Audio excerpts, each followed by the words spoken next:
Скопје, некогаш поздравуван како град со 100.000 велосипеди, е во мисија да ја врати својата велосипедска слава.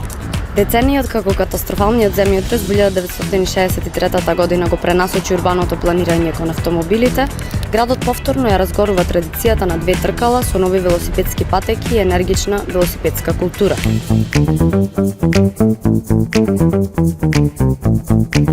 Дали Скопје навистина може да се нарече велоград?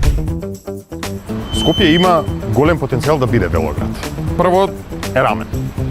Долг е, има многу простор каде што може да се вози велосипед, но проблемот е дека Скопје не е велоград.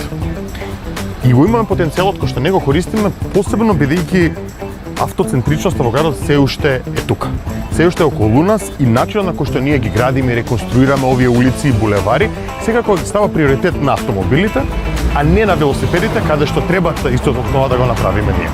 Немаме ефикасен план, иако ние континуирано бараме да се создаде една таква стратегија за нула сообраќајки, да се создаде стратегија за велосипедизам во град Скопје. Скопје има потенцијал да изгледа по примерот на Утрехт, Амстердам и Гетеборг, со одлична инфраструктура за велосипедисти.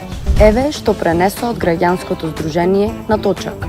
Иако се видливи подобрувања, Скопје се уште е далеко од тоа да биде велоград.